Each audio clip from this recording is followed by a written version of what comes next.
On pleasant summer evenings, I like to go on walks through the cemetery after work. Some find it to be somber or even frightening place, but I find it to be a pleasant way to clear my head.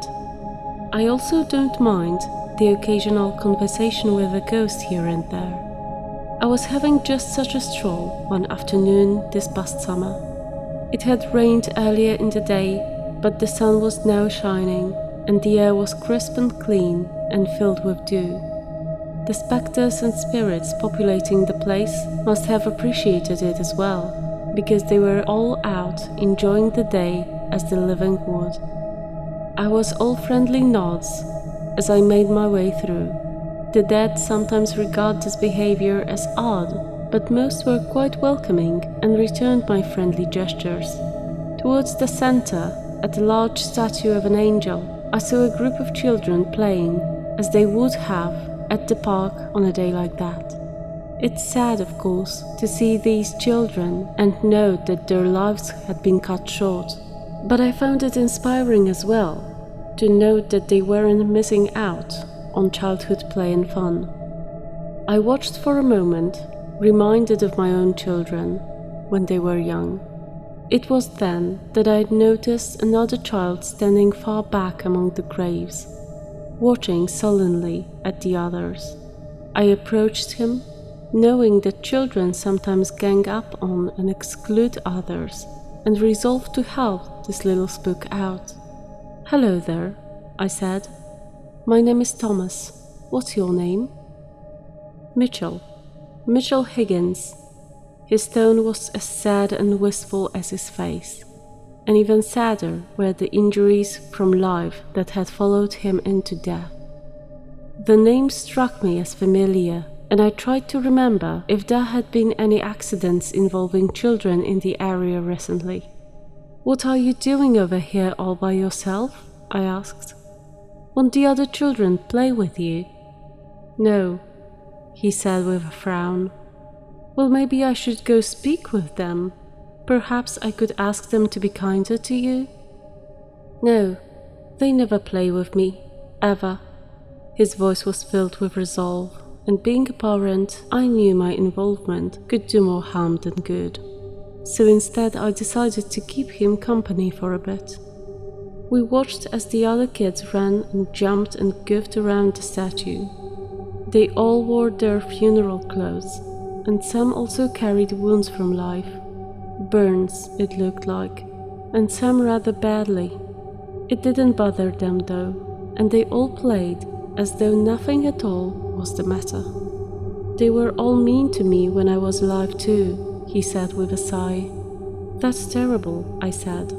"I hope they change their ways soon." "I doubt it," he said back. "They're mad at me because I'm the one who started the fire that brought us here." So this happened about 4 years ago. My dad works nights, so I'm home alone until about 2:30 a.m. most days. We live in a pretty quiet area where people usually keep to themselves. One night, at about 1 in the morning, there was a knock at the door, and when I checked our peephole, there was a young woman with a car parked near the curb in front of my house. I answered, and she looked really young, maybe 15 or 16, or just looked very youthful.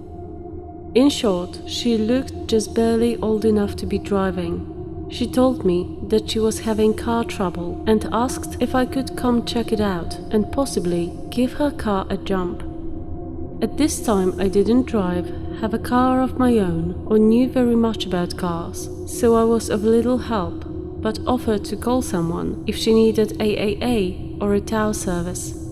She declined, but kept insisting that I check out the lights on her dashboard to see if it was normal. At this point, I just didn't want to be outside with a stranger, so I politely informed her I'd be of little help because I had zero knowledge of cars. I went back inside, but kept looking through the peephole. She opened the back door, got into the back seat, and the car drove off. It instantly made my stomach drop and had me extremely freaked out. I was kinda distraught thinking about what the real reason was to approach my house. Who was driving? Just the entire thing left me confused and frightened. I spent the next few days a little on edge because I was afraid they may return, knowing that someone is there or that I was alone. I also think of that girl and who she was. I wish I had a video doorbell at the time so I could find out if she was a victim of some sort. I don't know. It still bothers me a lot and is eerie as hell. When I was 18, I lived in a detached garage apartment that had a second apartment upstairs. My apartment was an efficiency and only had walls without doors to separate the rooms. The second floor was being renovated and no one rented it. At night, I would hear footsteps and it sounded like it came from upstairs. I could hear someone going up and down the stairs outside at night. One time, I had put my son Bernard on a tie out to potty, and I went outside when I heard scratching on the steps to find her, wrapped around the stairs in a way she couldn't have done by herself. I started having friends over because I thought I was imagining things, since it was my first time living alone. One night I was laying in bed and heard a noise that woke me.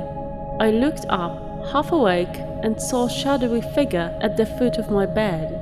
I could see the outline of what looked like a thin man or woman with shaggy hair and a top hat.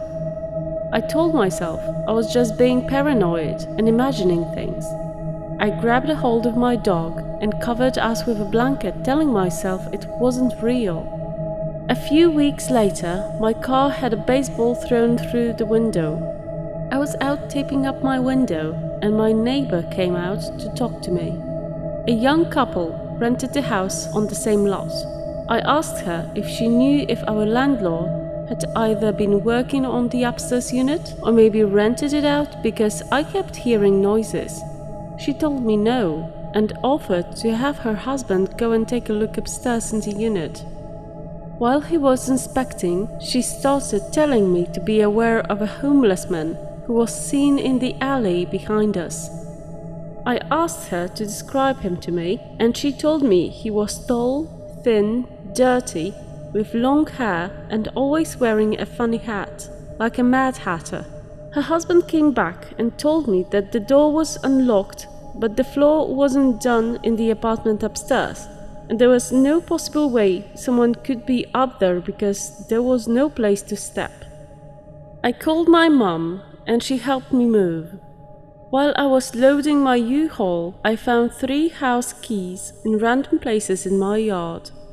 All of them went to my door. I'm pretty sure this dude was just living with me and I had no idea.